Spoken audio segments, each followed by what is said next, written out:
ఈ లేఖను రాస్తూ ఆ లేఖను ఈ మాటను ప్రస్తావిస్తూ వచ్చింది. ఏమని ప్రస్తావిస్తూ వచ్చిందంటే, మీరు ఈ లోక మర్యాదను అనుసరింపకూడదు అని రాస్తూ వచ్చింది. కింద మూల భాషలో రాయబడతా వచ్చింది, పుట్టినట్లు రాయబడతా వచ్చింది. ఈ లోక అనేటువంటి మాట పైన 2 అనే సంఖ్య రాయబడింది.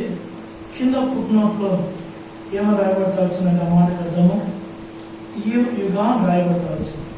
అంటే ఈ యుగంలో లేదా ఈ లోకంలో ఏవైతే లోకానుసారమైనటువంటి మర్యాదలు ఉన్నాయో లేదా యుగ సంబంధమైనటువంటి మర్యాదలు ఉన్నాయో వాటినన్నిటినీ మనము అనుసరించకూడదని రాస్తూ వస్తున్నాం. ఈ లోక సంబంధమైనవి అనే మాటకు అర్థము, ఈ యుగ సంబంధమైనవి అనే మాటకు అర్థము ఏమిటి అంటే, మనం చూడగలము పితృ పారంపర్యమైన ఆచారాలని చూడగలం, లేదా పెద్దలు నిర్ణయించిన ఆచారాలు అని మనం చూడగలం, లేదా ఈ లోకము అనుసరించి పెట్టినటువంటి పద్ధతులు అని అర్థం. రెండు చూస్తాం. మనకు అర్థం కావడానికి కొన్ని విషయాలు చూస్తున్నాం. కొలస్సీలకు రాసిన పత్రిక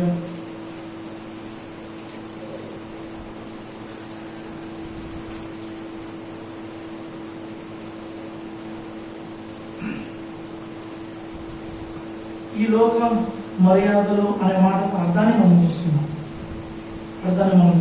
కొలస్సీలకు రాసిన పత్రిక 2వ అధ్యాయం, కొలస్సీలకు రాసిన పత్రిక 2వ అధ్యాయం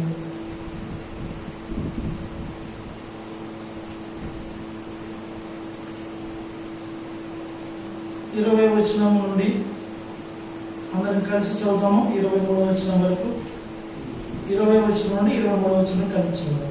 మీరు క్రీస్తుతో కూడా లోకము యొక్క మూఢపాఠముల విషయమై మృతి పొందిన వారైతే లోకములో బ్రతుకుచున్నట్టుగా మనుషుల ఆజ్ఞలను పద్ధతులను అనుసరించి చేత పట్టుకునవద్దు, రుచి చూడవద్దు, ముట్టవద్దను విధులకు మీరు లోబడలేదా? అవన్నీ వాడుకోవడం చేత నశించుకోదు. అట్టివి స్వేచ్ఛారాధన విషయంలోను, వినయ విషయంలోను, దేహశిక్ష విషయంలోను జ్ఞాన రూపకమైనవని ఎంచబడుచున్నవి, కానీ శరీరేచ్ఛ నిగ్రహ విషయంలో ఏమాత్రము ఎన్నిక చేయదగినవి కావు. అర్థమైంది కదా? లోకములో బ్రతుకుచున్నట్టుగా మనుషుల యొక్క ఆజ్ఞలు, పద్ధతులు మనం ఏమాత్రము ఎన్నిక చేయదగినవి కావు. మనం చూస్తూ వచ్చినాం. ఈ లోక మర్యాదను అనుసరించద్దు అని అపోస్తలుడైన పౌలు రాస్తూ వచ్చినాడు. ఏంటి ఈ లోకము యొక్క మనుషులు ఆచరించేటువంటి మర్యాదలు, పద్ధతులు అంటే ఇక్కడ మనం చూస్తున్నాం, మనుషులు ఆచరించేటువంటి ఆజ్ఞలను కానీ మనుషులు పాటించేటువంటి పద్ధతులను కానీ మనం అనుసరించకూడదు, అవి ఏమాత్రము ఎన్నిక చేయదగినవి కావు అని కూడా రాస్తూ వచ్చినాం. ఒక విషయం మనకు అర్థమైంది. మరో విషయం మనం చూస్తాం. అపోస్తలుడైన పేతురు మొదటి పత్రిక, పేతురు రాసినటువంటి మొదటి పత్రిక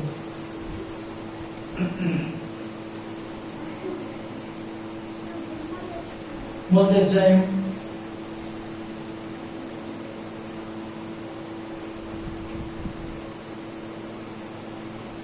1వ అధ్యాయం చదువు అందరం కలిసి. 18వ వచనం అందరం కలిసి చదవండి. పేతురు రాసిన మొదటి పత్రిక 1వ అధ్యాయం 18వ వచనం చదువు అందరం కలిసి చదవండి. పితృ పారంపర్యమైన మీ వ్యర్థ ప్రవర్తనను విడిచిపెట్టునట్లుగా చాలు. ఈ లోక మర్యాదను అనుసరింపక అనే మాటకు అర్థాన్ని మనం చూస్తున్నాం. అందులో రెండవ అర్థం ఏంటంటే, పితృ పారంపర్యమైన మీ వ్యర్థ ప్రవర్తనను విడిచిపెట్టాలి అని చెప్పినాడు. పౌలు ఏం చెప్పినాడంటే, మనుషుల ఆజ్ఞలను కానీ మనుషుల పద్ధతులను కానీ మనము ఎన్నికలోనికి ఏమాత్రం కూడా తీసుకోము, అవి వాడుకోవడం నశించిపోతాయి, అవి ఏమాత్రం ఎన్నదగిన కావే చెప్పినాడు. పేతురు ఏం చెప్పినాడంటే, పితృ పారంపర్యమైన మీ వ్యర్థ ప్రవర్తన ఏం చేయాలంట? విడిచిపెట్టాలి. పితృ పారంపర్యమైన వ్యర్థ ఆచారాలను, వ్యర్థ పద్ధతులను, వీటన్నిటిని కూడా మనం ఏం చేయాలంటే విడిచిపెట్టాలి. అర్థమైంది కదా? ఇప్పుడు పౌలు ఏం చెప్పినాడో చూసాము. పేతురు ఏం చెప్పినాడో చూస్తాము. ఈ విషయం గురించి యేసుప్రభు ఏం చెప్పినాడో చూస్తాము. ఈ విషయాల గురించి యేసుప్రభు ఏం చెప్పినాడు కావాలి చూడండి. యోహాను సువార్త 4వ అధ్యాయం.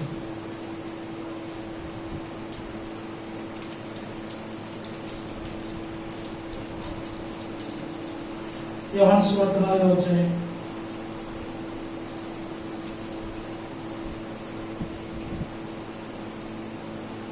యోహాను సువార్త 4వ అధ్యాయము చదువుదామా. 20 నుండి 20, 21, 22 చదువుదాం. 20వ వచనము, 21వ వచనము, 22వ వచనం, ఈ 3 వచనాలు కలిసి చదువుదామా. మా పితరులు ఈ పర్వతమును ఆరాధించింది కానీ ఆరాధింపవలసిన యెరూషలేములో ఉన్నదని మీరు చెప్పుదని ఆయన తనగా యేసు ఆమెతో ఇట్లన్నాడు, అమ్మా, ఒక కాలం వచ్చుచున్నది, ఆ కాలమందు ఈ పర్వతము మీదనైనను యెరూషలేములోనైనను మీరు తండ్రిని ఆరాధింపరు. నా మాట నమ్ముము. మీరు మీకు తెలియని దానిని ఆరాధించేవారు, మేము మాకు తెలిసిన దానిని ఆరాధించేవారు. రక్షణ యూదులలో నుండి కలుగుతున్నది. యేసు ప్రభువు చెప్పినారు. ఏమని చెప్పినారంటే, ఇంతవరకు కూడా మీరు మీకు తెలియని దానిని ఆరాధిస్తూ వచ్చినారు. ఆ మాటకి అర్థం ఏంటంటే, ఇంతవరకు మీరు ఏమైతే చేస్తున్నారో అదంతా మాకు తెలిసిందే అనుకుని మీరు చేస్తున్నారు. అయితే అదంతా కూడా మీకు తెలియనిదే. తెలిసింది అని మీరు అనుకున్నారు, కానీ ఇప్పటి వరకు మీరు తెలిసింది మాకు మేము చేసేదంతా కూడా వాస్తవమైంది, యథార్థమైందని మీరు అనుకుంటారే. అయితే ఒక విషయం చెప్తాను, గుర్తుపెట్టుకోండి, అదంతా మీకు తెలియకుండా మీరు చేస్తున్నారు. అర్థమైంది కదా.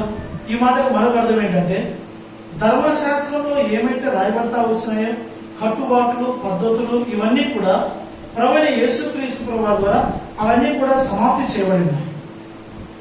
పాత నిబంధన కాలంలో రాయబడినటువంటి పద్ధతులు, ఆచారాలు ఇవన్నీ కూడా ధర్మశాస్త్రముతో అవన్నీ కూడా మూత వేయబడి ఉన్నాయి. ఇంకా మీకు అర్థం కావాలంటే సులువుగా ఒక మాట చెప్తాను. పాత నిబంధన కాలం గురించి, మన గురించి పాత నిబంధన ఏమని మాట్లాడుతుందంటే, క్రైస్తవ్యం గురించి ఒకవేళ పాత నిబంధన మాట్లాడమంటే పాత నిబంధన ఏమని మాట్లాడుతుందంటే క్రైస్తవ్యం ఒక మతం అని చెప్తుంది. అర్థమైందా? మతంలో ఏముంటాయి? ఆచారాలు ఉంటాయి. అర్థమైందా? మతంలో ఏముంటాయి? ఆచారాలు ఉంటాయి. అయితే కొత్త నిబంధన ఏం చెప్తుందో తెలుసా? మతంలో ఉన్నటువంటి ఆచారాలన్నిటినీ కూడా ప్రభువైన యేసుక్రీస్తు ప్రభువు ఈ భూమికి రావడాన్ని బట్టి ఈ మతంలో ఉన్నటువంటి ఈ మతంలో ఉన్న ఆచారాన్ని కూడా యేసుక్రీస్తు ప్రభువు తుడిచిపెట్టేసినాడు. ఇప్పుడు ఏం తీసుకొచ్చినాడు యేసుక్రీస్తు ప్రభువు? మార్గాన్ని తీసుకొచ్చినాడు. అర్థమైందా? పాత నిబంధన కాలపు ప్రకారం చూస్తే క్రైస్తవ్యం ఒక మతంగా కనబడుతుంది. కొత్త నిబంధన కాలం గురించి మనం ఆలోచన చేస్తే క్రైస్తవ్యం ఒక మార్గంగా కనబడుతుంది. ఎక్కడ ఆచారం అనేది కనబడదు. అందుకోసమే ధర్మశాస్త్రంలో ప్రభువైన యేసుక్రీస్తు ప్రభువు సమాప్తి అయి ఉన్నాడు రాసింది బైబిల్లో. ధర్మశాస్త్రానుసారంగా యేసుక్రీస్తు ప్రభువు మతాన్ని పూర్తిగా తీసేసినాడు. మతం లేదు. నూతన నిబంధన కాలంలో యేసు ప్రభువు ఏం తీసుకొచ్చినాడంటే మార్గాన్ని తీసుకొచ్చినాడు. అందుకొరికే ఈ సమరయ స్త్రీతో యేసు ప్రభువు మాట చెప్పినాడు, ఇంతవరకు మీరు మీకు తెలియనిదనే ఆరాధన చేస్తున్నారు, ఇప్పుడు మీరు తెలిసిందని ఇప్పుడు ఆరాధన చేయాలి. అంటే మీ పితరులు మీకు పర్వతం మీద ఏం నేర్పించినారో మీ పితరులు నేర్పించింది ఇప్పుడు మీరు ఆచారం చేస్తా వస్తున్నారు. అంతే కదా. సమరయ స్త్రీ అంతా వచ్చింది, మా పితరులు మాకు ఈ పర్వతం మీద ఎట్లా ఆరాధన చేయాలో నేర్పించినారు కాబట్టి మేము దాన్ని కొనసాగిస్తున్నాం. 21 వచనం చెప్పింది, మా పితరులు ఈ పర్వతం ముందు ఆరాధించిరి. ఆ సమరయ స్త్రీ చెప్తుంది, ఈ పర్వతం మీద మాకంటే పూర్వీకులు అందరూ ఆరాధన చేస్తున్నారు కాబట్టి మా పెద్దలు ఏమైతే మాకు నేర్పించినారో వాటిని మేము కొనసాగిస్తున్నాం. దాన్ని ఏం చేస్తామో తెలుసా? లోకానుసారమైనంత కూడా మతమే. ఆ స్త్రీ అదే చెప్పింది. ఇప్పుడు యేసుక్రీస్తు ప్రభువు ఏంటంటే, అది మీకు తెలియంది, మీరు అనుకున్నారు అదే నిజమని. అది నిజం కాదు, అది మీకు తెలియదు. నిజమైతే రాబోతుంది. మీ పితరులు కానీ మీరు కానీ ఆరాధన చేయని స్థలం ఉంటుంది. మేమైతే మాకు తెలిసిన ఆరాధన చేస్తాం, మీరు కూడా దాన్ని తెలుసుకోవాలని ఎప్పుడైతే యేసు ప్రభువు ఆ స్త్రీతో చెప్పినారో ఆ స్త్రీ ఏం చేసిందంటే, ఈయనే రాబోయే మెస్సీయా అని చెప్పి కనుగొని ఊర్లో పరిగెత్తులు వెళ్ళింది. అరే నాకు జీవితం చూపించినాడు, మన తప్పులు పాఠాలు అన్ని చూపించినాడు, నిజంగా వాస్తవం నాకు చూపించాడని ఇప్పుడు ఆ స్త్రీ ఎదుగుతూ వచ్చింది. ఎందుకు ఈ విషయాలు మీకు చెప్తున్నానంటే, మనము కూడా ఈ లోకంలో ఉన్నాము. ఈ లోకంలో ఉంటూ ఈ లోకంలో ఉన్నటువంటి ఆచారాలకు, ఈ లోకంలో ఉన్నటువంటి మనుషుల యొక్క పద్ధతులకు, ఈ లోకంలో ఉన్న మనుషుల యొక్క ఆజ్ఞలకు, ఈ లోకంలో ఉన్న మనుషుల యొక్క విధులకు, పితృపారంపర్యమైన ఆచారాలకు మనము కూడా తలొగ్గి మనం కూడా ముందుకు సాగినామనుకోండి, మనం ఎక్కడ ఉన్నట్టు తెలుసా? ఎక్కడ ఉన్నట్టు? లోకంలో ఉన్నట్టు. లోకంలో ఏముందంటే లోకంలో ఉన్నదంతా కూడా మత సంబంధమైనది. అందుకోసమే మత సంబంధమైన దానికి, లోక సంబంధమైన వాటికి మనం ఏం చేద్దాం? అనుసరించకూడదని పౌలు యొక్క ఉద్దేశం. రండి రోమీయులకు రాసిన పత్రిక 12 రోమ 12.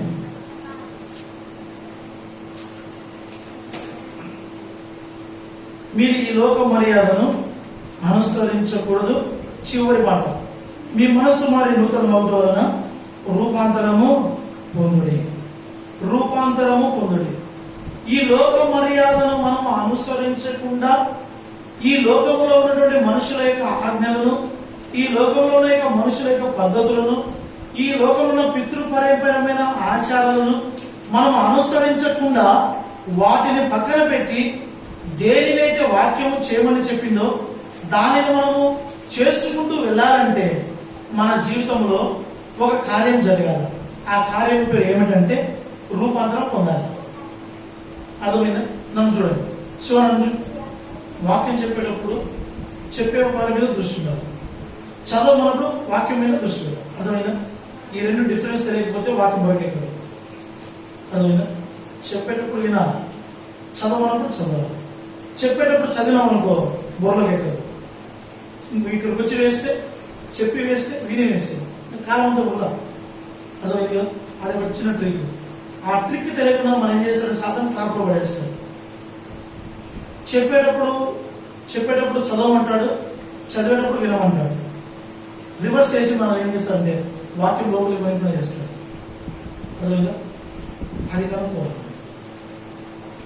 ఇప్పుడు ఈ లోక యొక్క మర్యాదలను, పితృపారంపర్య ఆచారాలను, లోక సంబంధమైన పద్ధతులను ఇవన్నీ మనం ఆచరించకుండా ఉండాలి అంటే మనలో ఒక కార్యం జరగాలి. ఆ కార్యం పేరు ఏంటంటే మన జీవితంలో రూపాంతరం కావాలి. ఈ రూపాంతరము మనం ఎప్పుడైతే పొందుతామో ఈ రూపాంతరం మనం ఏం చేస్తుందంటే లోకమును అనుసరించకుండా చేస్తుంది. అర్థమైందా? ఈ రూపాంతరము మనం పొందాలంటే, ఈ రూపాంతరం యొక్క అనుభవంలోనికి మనం రావాలంటే మనం ఏం చేయాలి తెలుసా? శిలువ వేయబడాలి. అర్థమైందా? ఏం చేయాలి? అర్థమైందా? ఆటలు అర్థమైతేనే వాక్యంలోనికి మనం వెళ్ళాలి. ఇప్పుడు లోక మర్యాదను, లోక పద్ధతులను, మనుష్య పద్ధతులను, పితృపారంపర్య ఆచారాలను వేటిని మనం అనుసరించకుండా, వేటికి మనము తలొగ్గకుండా మనము ముందుకు పోవాలంటే రూపాంతరం పొందాలి. రూపాంతరం మనము పొందాలంటే మనం శిలువ వేయబడాలి. అందుకోసమే అపోస్తలుల పౌలు ఒక మాట అన్నాడు. ఏమన్నాడంటే, ఇప్పుడు చదవండి మొదటి వచనం చదవం 12:1. కాబట్టి సహోదరులారా, పరిశుద్ధమును దేవునికి అనుకూలమైన సజీవ యాగముగా మీ శరీరములను ఆయనకు సమర్పించుకోడని దేవుని వాత్సల్యమును బట్టి మిమ్మల్ని బతిమాలుకొనుచున్నాను. ఇట్టి సేవ మీకు యుక్తమైంది. సజీవ యాగముగా మీ శరీరములను ఆయనకి ఏం చేయాలంట? సమర్పించాలి. అర్థమైనా? ఈ యొక్క లోక సంబంధమైన ఆశలను అనుసరించకుండా మనం ఉండాలంటే సజీవ యాగముగా మన శరీరాన్ని దేవునికి మనం ఏం చేయాలా? సమర్పించాలి. సజీవ యాగముగా దేవునికి మన శరీరాన్ని సమర్పించడం అంటే అర్థం ఏంటంటే మనం శిలువ వేయబడాలా. ఏం వేయబడాలా? శిలువ వేయబడాలి. అపోస్తలుడు పౌలు ఆ మాట అన్నాడు. ఏమన్నాడంటే, నేను క్రీస్తుతో కూడా శిలువ వేయబడి ఉన్నానని చెప్పినాడు. అవునా? కాబట్టి చూడండి, గలతీయులకు రాసిన పత్రిక చూడండి,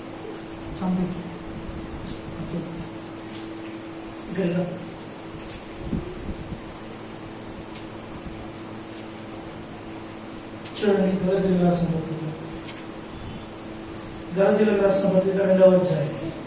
గలతీయులకు రాసిన పత్రిక 2వ అధ్యాయం చదువుదామా? 20వ వచనం చదువుదామా?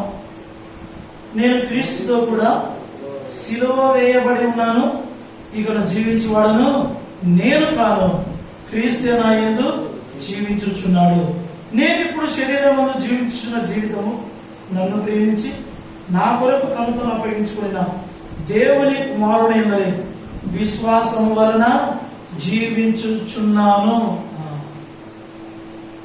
సజీవ యాగముగా మీ శరీరములను దేవునికి సమర్పించుకోండి అనే మాటకి అర్థం ఏంటంటే, క్రీస్తుతో కూడా మనము సిలువ వేయబడిన వారు అని అర్థం. అర్థమైందా? క్రీస్తుతో కూడా సిలువ వేయబడకపోతే ఏం జరుగుతుందో తెలుసా? మన జీవితంలో లోకానుసారమైనటువంటి పద్ధతులే జరుగుతాయి. క్రీస్తుతో కూడా మనం సిలువ వేయబడకపోతే లోకంలో ఉన్న పద్ధతులను మనం ఆచరిస్తాం. క్రీస్తు కూడా మనం సిలువ వేయబడకపోతే పితృపారంపర్య ఆచరణను మనం అనుసరిస్తాం. క్రీస్తు కూడా మనం సిలువ వేయబడకపోతే మనం ఏం చేస్తాం తెలుసా? మనుషుల ఆజ్ఞలను, మనుషుల పద్ధతులను పాటిస్తాం. అర్థమైందా? ఎప్పుడైతే మనం క్రీస్తుతో సిలువ వేయబడతామో ఇక లోకముకు శరీరానికి మనకు సంబంధం ఉండదు. ఇక అర్థమైందా? ఎప్పుడైతే మనం సిలువ వేయబడతామో, ఎప్పుడైతే మనం క్రీస్తు కూడా నేను సిలువ, ఇప్పుడు సిలువ మీద ఎవరు సిలువ వేయబడింది? ఎవరు? యేసు ప్రభువు సిలువ వేయబడినారు. వాస్తవం చెప్పంటారా? సౌలు పౌలుగా ఉన్నాడు. సౌలు పౌలుగా ఉన్నప్పుడు సిలువ వైపు చూసినాడు. ఆ సిలువ వైపు చూస్తే ఆ సిలువలో యేసు ప్రభువు కనబడుతున్నారు, కానీ యేసు ప్రభువులో ఎవరు కనబడుతున్నారంటే సౌలు జీవితం కనబడుతుంది. సౌలుకి సౌలు సిలువ వైపు చూస్తే యేసు ప్రభువు వైపు చూస్తున్నాడు. ఇప్పుడు సౌలుకి ఎవరు కనబడుతున్నారంటే సౌలే కనబడుతున్నాడు. సౌలు కనబడుతుంటే అరే నా పాపములు కనబడుతున్నాయి, నా దోషాలు కనబడుతున్నాయి, నేను చేసిన అతిక్రమాలు కనబడుతున్నాయి, నా కొరకు యేసు ప్రభువు చేపట్టారని చెప్పి ఇప్పుడు పౌలు అన్ని కనబడుతుంటే ఇప్పుడు పౌలు అనుకున్నాడు, ఇప్పుడు సౌలు ఏమనుకున్నా అంటే క్రీస్తు కాదు సిలువ పడింది, నేను సిలువ వేయబడినా, నా కోసం యేసు ప్రభువు సిలువ వేయబడినాడు తెలుసుకున్నాడు. సౌలు జీవితం పౌలుగా మార్చలేదు. ఇప్పుడు పౌలుగా కనబడింది. ఇప్పుడు చెప్పినాడు ఆ మాట. ఏమని చెప్పినాడు? నేను క్రీస్తు కూడా సిలువ వేయబడ్డాను. వాస్తవంగా నేను యేసు ప్రభు సిలువ వేయబడ్డాను అనుకున్నాను. కాదు కాదు కాదు, సిలువ వేయబడింది యేసు ప్రభు కాదు, ఆ సిలువ వేయబడింది నేను. అర్థమైందా? ఆ మాటకు అర్థం ఏంటంటే అదే మన జీవితంలో రూపాంతర అనుభవం పొందుతాం. అర్థమైందా? ఆ రూపాంతర అనుభవం పొందే వరకు సిలువ అర్థం కాదు, యేసు ప్రభు అర్థం కాదు. అర్థమైంది అన్నమాట? అర్థమైందా? ఆ రూపాంతర అనుభవంలోనికి మనం రానంత వరకు మనకు యేసు ప్రభు అర్థం కాదు, యేసు ప్రభు సిలువ అర్థం కాదు, యేసు ప్రభు చెప్పినటువంటి మాటలు కూడా అర్థం కాదు. ఎప్పుడైతే మనం రూపాంతరం పొందుతామో అప్పుడు మాత్రమే మనకు యేసు ప్రభు అర్థమవుతాడు. ఇప్పుడు పౌలుకు అర్థమైనాడు.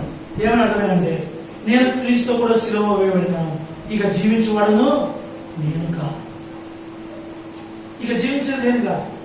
ఎందుకు చెప్పినాడు ఆ మాట? పౌలు క్రీస్తు కూడా సిలువ వేయబడి ఉన్నాను అని ఎట్లా చెప్పాడంటే ఇప్పుడు పౌలు తన జీవితంలో 3 కార్యాలు చేస్తున్నాడు.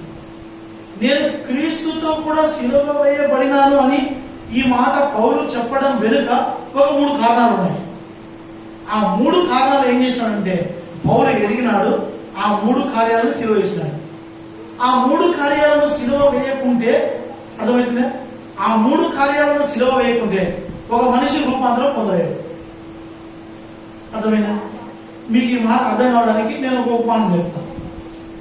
యేసు ప్రభువారు పేతురు, యోహాను, యాకోబును వెంట పెట్టుకుని ఒక రాత్రి ఒక కొండ మీదకి పోయినాడు.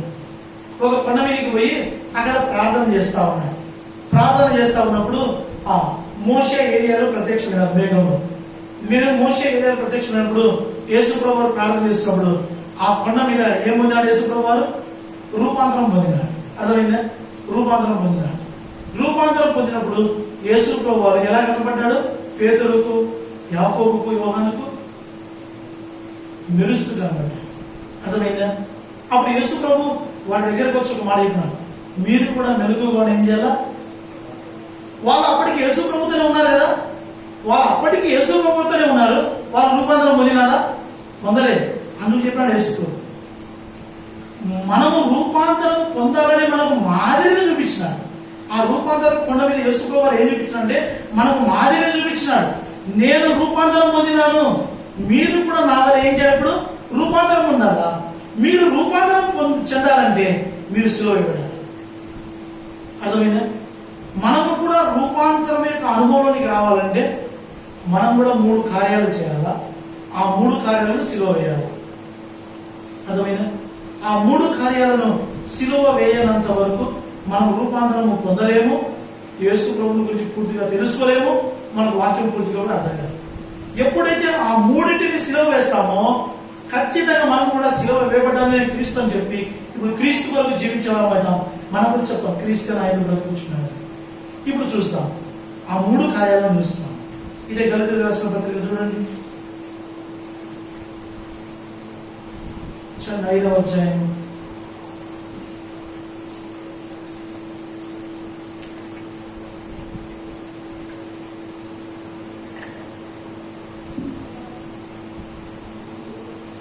గలతీ 5 చదువుదామా?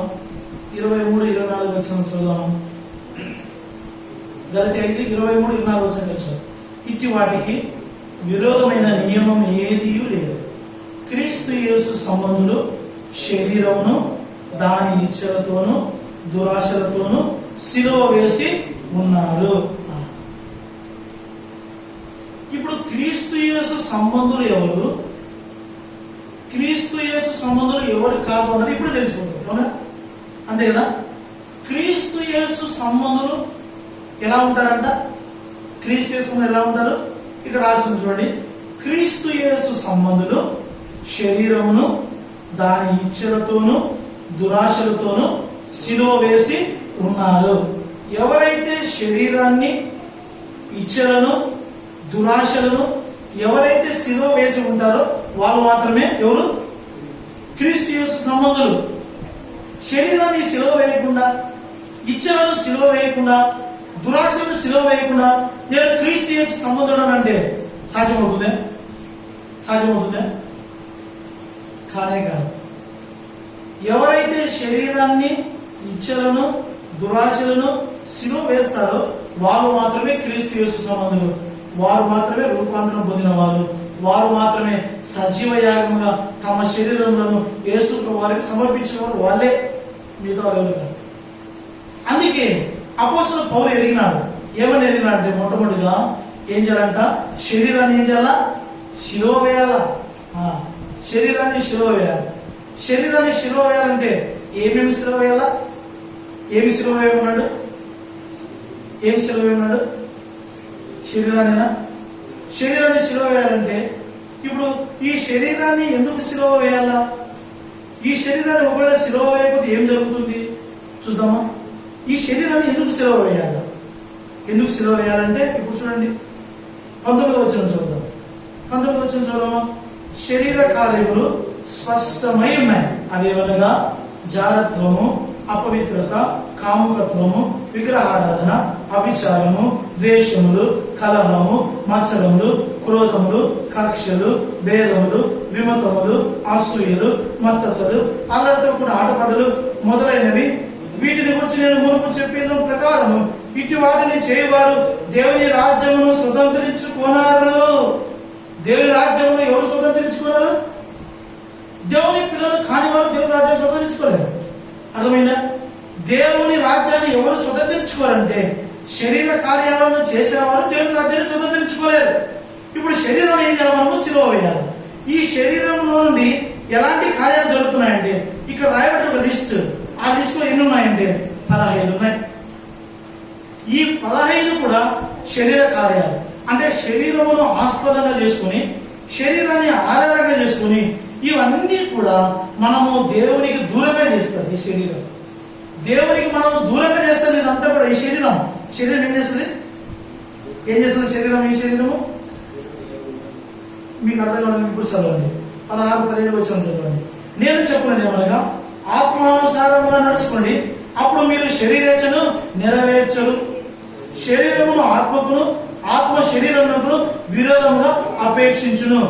ఇవి ఒకదానికొకటి వ్యతిరేకంగా ఉన్నవి కనుక మీరు ఏవి నిశ్చయించురో వాటిని చేయకుండరు. అర్థమైందా? ఆత్మ శరీరానికి విరోధం, శరీరం ఆత్మకు విరోధం. ఇప్పుడు మనకి విరోధం ఎవరు? మన శరీరమే. అర్థమైందా? ఇప్పుడు మనకి విరోధం ఎవరు? లోకంలో ఎవరు కాదు మన శత్రువులు. లోకంలో మనకు పెద్ద శత్రువు ఎవరంటే మన శరీరమే. అర్థమైందా? ఎందుకు మన శరీరం మనకు శత్రువు అంటే ఈ శరీర కార్యాలు 15 ఉన్నాయి. ఈ శరీరము ఈ 15 కార్యాలలో ఏదో ఒకటి చెయ్యని మనం ప్రోత్సహిస్తుంది. అది చేస్తామనుకో మనం క్రీస్తు యేసు సంబంధంలో ఉండలేము. అయితే మనం క్రీస్తు యేసు సంబంధంగా ఉండాలంటే ఈ శరీరాన్ని ఏం చేయాలా? సిలువ వేయాలి. ఈ శరీరాన్ని మనం సిలువ వేయకుంటే క్రీస్తు యేసు సంబంధం అవుతామా? ఎప్పటికీ కాలేదు. ఇప్పటికీ కూడా ఈ శరీరాన్ని సిలువ వేయని ఒకే ఒక కారణాన్ని బట్టి ఏం జరుగుతుందో తెలుసా? క్రీస్తు యేసు సంబంధం అని చెప్పుకుంటూ కూడా శరీరాన్ని సిలువ వేయకుండా ఏం చేస్తున్నారంటే చాలా చోట్ల జాగ్రత్తలు జరుగుతుంది, అపవిత్రత జరుగుతుంది, కలహము, మత్సరము, క్రోధము, కక్ష, భేదము, వీటిట వాడట. వీళ్ళందరూ ఎవరు? శరీరాన్ని ఆధారంగా చేసుకున్నాము. పోతారా ప్రలోభానికి? దేవుని రాజ్యాన్ని స్వతంత్రించుకోవాలని స్పష్టంగా రాస్తుంది.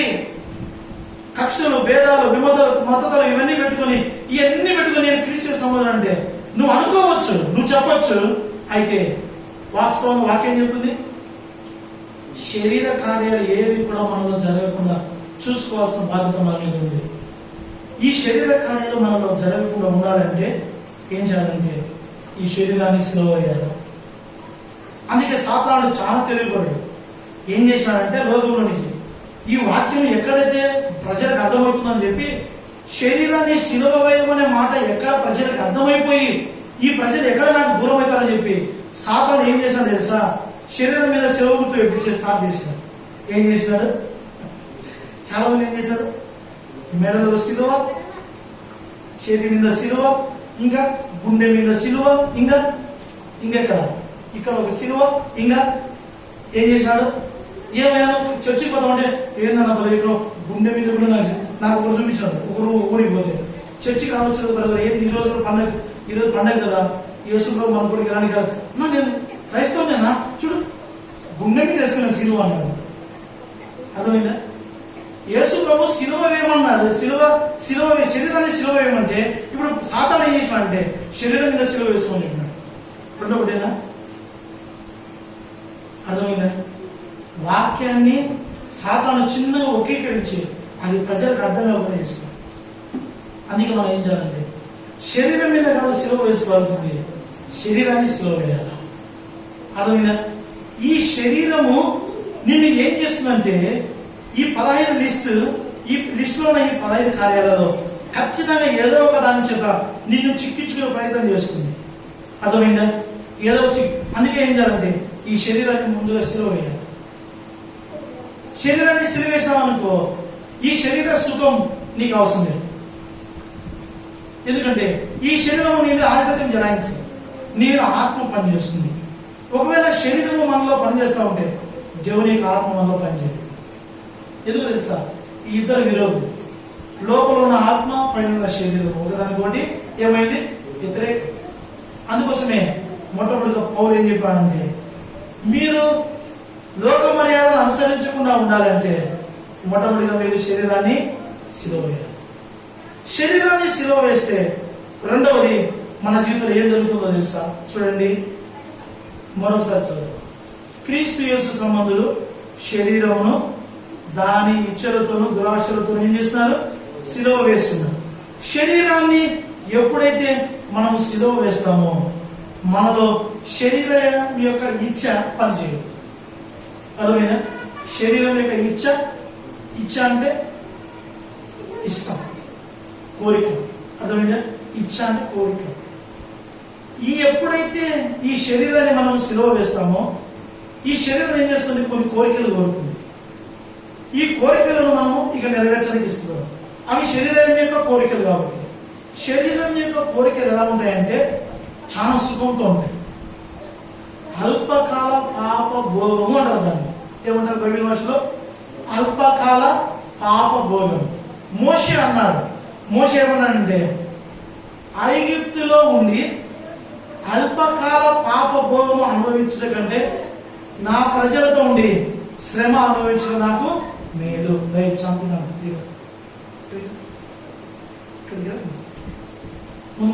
ముందు చూచు.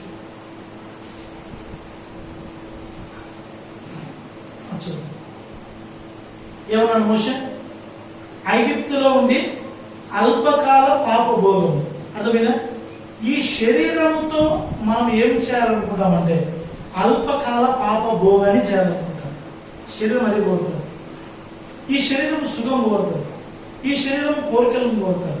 ఈ శరీరం ఏం చేస్తుందంటే మన పరిమితిని మించినటువంటి కోరికలన్నింటినీ మనల్ని చేయమని చెప్తారు. అర్థమైందండి?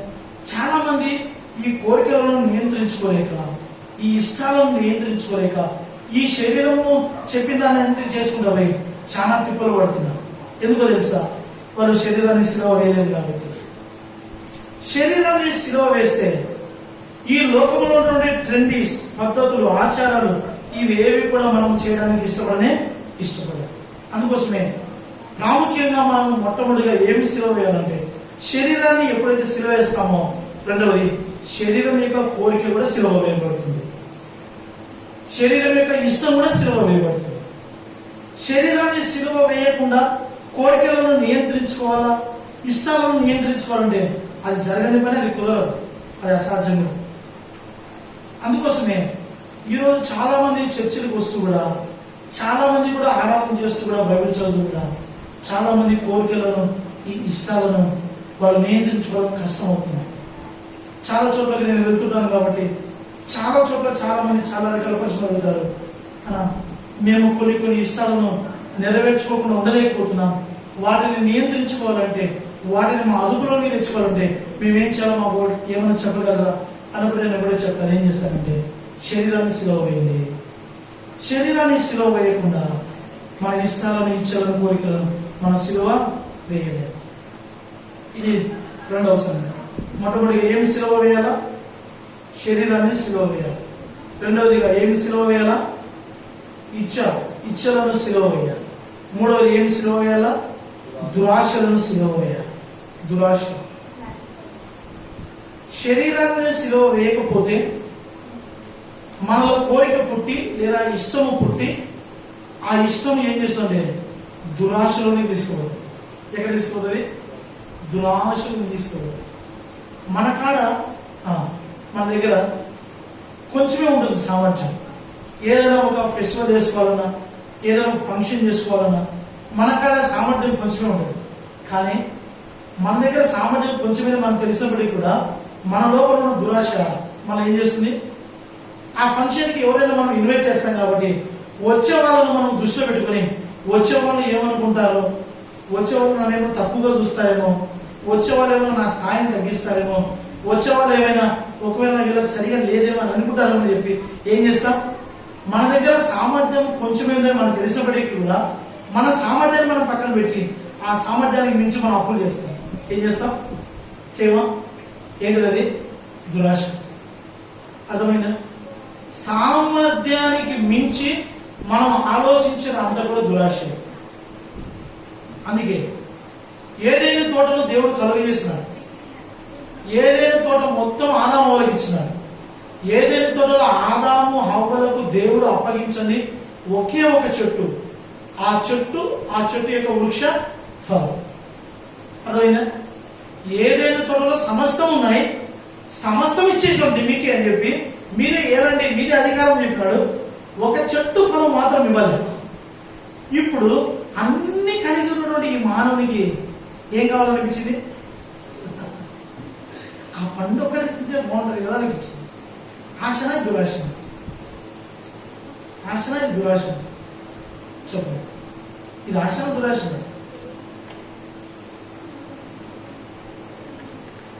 ఏదైనా తోట మనం తింటే ఎన్ని పండ్లు లేవు, ఏదైనా తోట తిరిగితే ఎన్ని వృక్షాలు లేవు.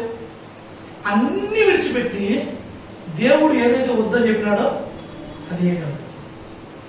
సాధారణ వచ్చి శోధించి అదే తినమంటే అన్ని వదిలేసి ఏం తిన్నారు? అది ఒక్కడే తిన్నారు. అర్థమైందా? ఎందుకు తెలుసా? అపోస్తలుడు పౌలు ఎందుకు ఈ మాట చెప్పినాడంటే, ఈ దురాశను కూడా సిలువ వేయకపోతే ఈ దురాశ ఏం చేస్తుందంటే దేవునికి పూర్తిగా దూరం చేస్తుంది. ఏం చేస్తుంది? దేవునికి పూర్తిగా దూరం చేస్తుంది. అనుభవపూర్వకంగా ఒక ఉదాహరణ చెప్తాను. నాకు తెలిసిన ఒక కుటుంబం ఉంది. ఆ కుటుంబం ఏం చేసిందంటే, వాళ్ళకి సామర్థ్యం ఉంది. ఇంచుమించు 1.5 లక్షల రూపాయలు వాళ్ళకు మంత్లీ సాలరీ కూడా వస్తుంది. ఎంత? నెలకు 1.5 లక్ష సరిపోతుంది జీవనం చేయడానికి. మన వైద్యులు లేదా కడపటంలో బదులు 2 లక్షలు సరిపోదా? ఏం చేశారంటే చర్చికి వచ్చేవాళ్ళే, మంచి విశ్వాసలే. అయితే ఏం చేస్తారంటే 1.5 లక్ష వాళ్ళ ఇంటికి వస్తున్నారు కదా, వాళ్ళకి సరిపోలేదు. మించి ఏం చేశారంటే అప్పులు చేసి భూములు కొన్నారు, అప్పులు చేసి స్థలాలు కొన్నారు, అప్పులు చేసి కార్లు కొన్నారు, అన్నీ కొన్నారు. అయితే ఒకరోజు నానే వచ్చింది. ఒకరోజు వారికి వస్తున్నటువంటి ఆ యొక్క డబ్బు సరిపోక వాళ్ళు అప్పులు చేసినారు కదా, ఆ అప్పుల వడ్డీలు కట్టుకోలేక మొత్తం వాళ్ళకున్న యావదాస్తి మొత్తం అమ్ముకోవాల్సిన పరిస్థితి వచ్చింది.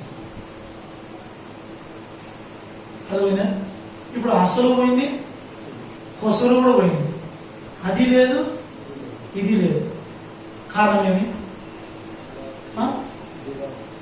నీకు వస్తున్న దాంట్లో నీకు ఎంతైతే వస్తుందో, నీకు వస్తున్న దాంట్లో నీకు తినంగా, నీకు మిగలంగా, నువ్వు కూడబెట్టుకోగా దాంట్లో తృప్తి పడితే అది ఆశీర్వాదం.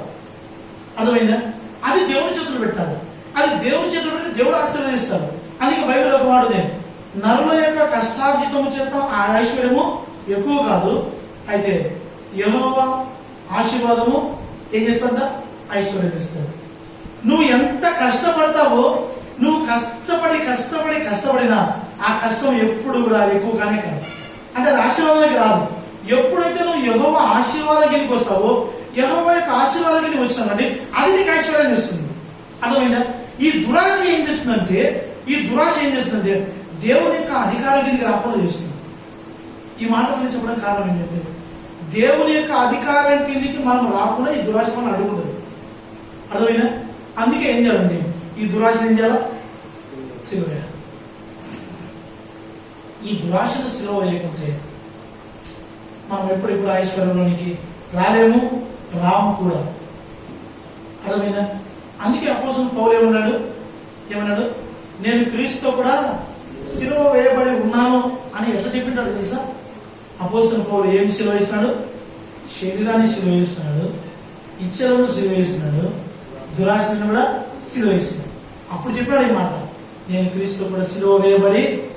ఈ మూడు విషయాలను ఎవరైతే సిలువ వేస్తారో వారి జీవితంలో రూపాంతర అనుభవం ఆరంభమవుతుంది. ఎవరి జీవితంలో అయితే రూపాంతరం యొక్క అనుభవం వస్తుందో వారి పక్షంగా దేవుడు ఉంటాడు. అందుకే మనం ఏం చేయాలంటే ఈ లోక మర్యాదలను అనుసరించే ప్రయత్నం చేయకూడదు. ఈ లోక మర్యాదలను ఒకవేళ మనం అనుసరిస్తున్నామంటే మనం రూపాంతరం పొందలేదని అర్థం. మనము రూపాంతరం పొందలేదంటే అర్థం ఏంటి? శరీరాన్ని సిలువ వేయలేదని అర్థము, ఇచ్చలను సిలువ వేయలేదని అర్థము, దురాశలను సిలువ వేయలేదని అర్థము. ఇప్పుడు ఈ శరీరాన్ని, ఈ ఇచ్చలను, ఈ దురాశను నువ్వు సిలువ వేయలేదు కాబట్టి ఇప్పుడు లోక సంబంధివి. ఇప్పుడు మనం ఏమంటారు? క్రీస్తు యేసు సంబంధులు ఏమైనారంట? చెప్పు. ఎంత చెప్పినా ఉండదు కదా, ఎంత చెప్పినా ఉండదు. ఈ వాక్యం ఉంది కదా, మిగతా అన్ని గుర్తుంది కదా. క్రీస్తు సంబంధులు ఎట్లుంటారు? ఇప్పుడు ఆర్డర్ చెప్పిన కదా, క్రీస్తు యేసు సంబంధులు ఎట్లా చెప్తాం? శరీరాన్ని, ఇచ్చలను, దురాశ సిలువ వేసిన వారు క్రీస్తు యేసు సంబంధులు. ఇప్పుడు శరీరాన్ని, ఇచ్చలు, దురాశను సిలువ వేయబడిన వారు ఎవరు? లోక సంబంధులు. అదే లోకాన్ని అంటిపెట్టుకున్న వారు. పౌలు ఇంకో మాట మీద చెప్పాడు తెలుసా? ఏమని చెప్పినాడు? చూద్దామా 6వ అధ్యాయం, గలతీయులకు రాసిన పత్రిక 6వ అధ్యాయం, గలతీయులకు రాసిన పత్రిక 6వ అధ్యాయం.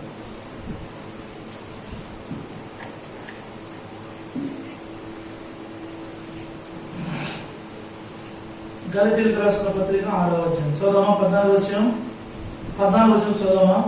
అయితే మన ప్రభువైన యేసుక్రీస్తు శిలువ యందు తప్ప మరి దేని యందును ఆశ్రయించిన దూరమందు, దాని వలన నాకు లోకమునకు నేనును సిలువ వేయబడి ఉన్నాము. దేనికి సిలువ వేయాలంటే ఇప్పుడు? దేనికి సిలువ వేయాలి?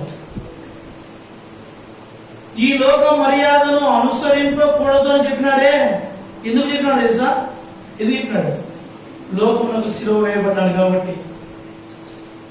లోకమునకు పౌలుకు లోకం ఏమైపోయినాయి? 2 సిలువ వేయాలి. మన భాషలో చెప్పాలంటే లోకానికి పౌలుకు సంబంధం లేదు.